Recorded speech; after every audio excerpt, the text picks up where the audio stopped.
Bonjour à toutes et à tous, je suis ravi de vous retrouver pour ce nouvel épisode d'AP et Politique, l'émission qui vous permet d'appréhender de façon perspicace les événements de la vie politique.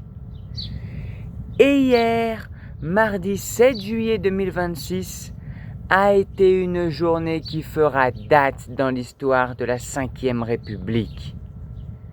En début d'après-midi, la Cour d'appel de Paris a rendu son délibéré tant attendu dans l'affaire des assistants parlementaires du Front National. Et le verdict est tombé comme un couperet. Mais un couperet au contour particulièrement subtil. Le thème de cette émission s'est donc imposé de lui-même. Condamné en appel mais candidate en 2027, le coup de poker juridique ou le sursis en sursis de Marine Le Pen. Pour bien mesurer le séisme, il faut d'emblée poser les chiffres du jugement. Marine Le Pen a été reconnue coupable de détournement de fonds publics européens et de complicité de détournement de fonds publics. La Cour d'appel l'a condamnée à 3 ans de prison, dont 1 an ferme aménageable sous surveillance électronique, le fameux bracelet, ainsi qu'à 45 mois d'inéligibilité, soit près de 4 ans. Le parti, quant à lui, écope d'une amende de 2 millions d'euros, dont 1 million avec sursis. Si l'on s'arrête à cette arithmétique judiciaire, on pourrait croire à une exécution politique immédiate. Mais le diable se cache dans les modalités de la peine. En effet, sur ces 45 mois d'inéligibilité, la Cour a assorti 30 mois de sursis. L'inéligibilité ferme se réduit donc à 15 mois. Et comme Marine Le Pen a déjà purgé une partie de cette inéligibilité depuis le jugement de première instance l'année dernière, le calcul temporel bascule. La Cour d'appel a explicitement pondéré sa décision par le principe, je cite, du libre choix des électeurs, ouvrant ainsi techniquement la voie à une 4e candidature présidentielle en 2027, car la peine ferme sera purgée avant l'échéance du scrutin. Pour comprendre comment nous en sommes arrivés à ce compromis juridico-politique, il faut se souvenir des coulisses de ce dossier tentaculaire révélé au grand public par les enquêtes de Mediapart. L'accusation reprochait au Front National d'avoir mis en place un système global et institutionnalisé visant à utiliser l'argent du Parlement européen pour rémunérer des assistants qui travaillaient en réalité exclusivement pour les structures nationales du parti en France, un détournement estimé à près de 3 millions d'euros entre 2004 et 2016. Marine Le Pen, en tant que présidente du mouvement et eurodéputée, était désignée comme la donneuse d'ordre principale. Face à la gravité des faits reprochés, les cadres du RN ont déployé jusqu'au bout leur refrain complotiste habituel, hurlant à la persécution politique et au déni de démocratie.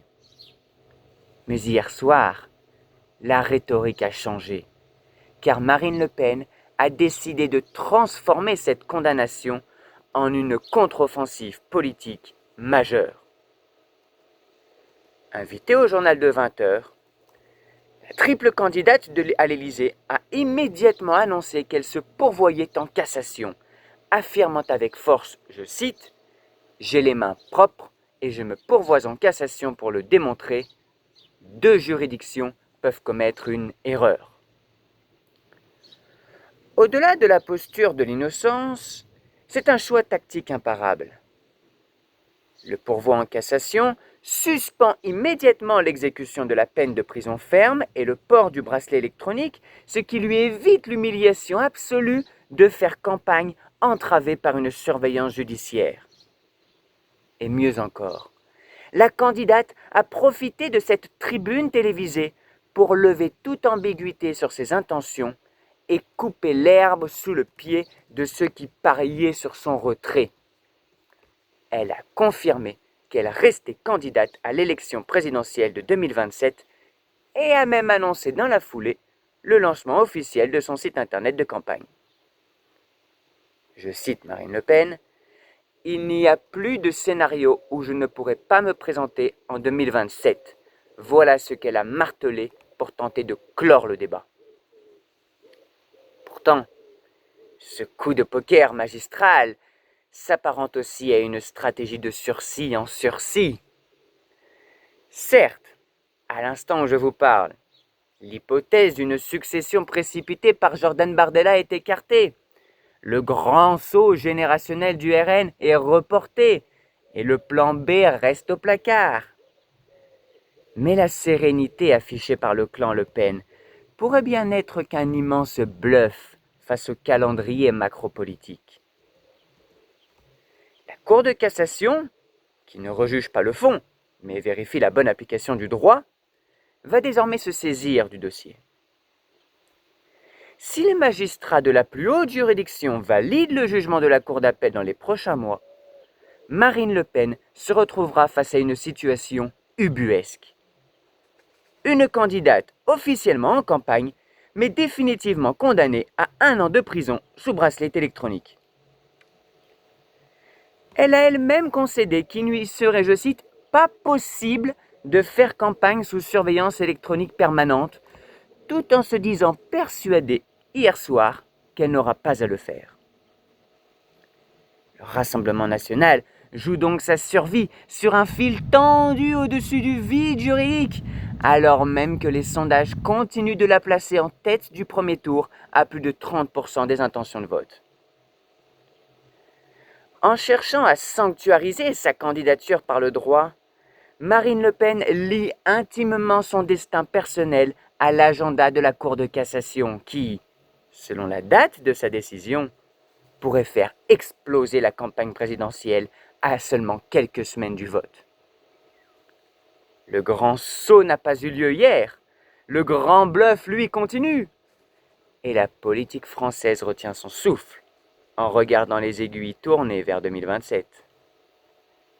C'est fini pour aujourd'hui. Merci à tous de nous avoir suivis. N'oubliez pas de vous abonner pour recevoir chaque jour une analyse de l'actualité. Et quant à moi, je vous dis à très vite pour un prochain éclairage sur la vie politique.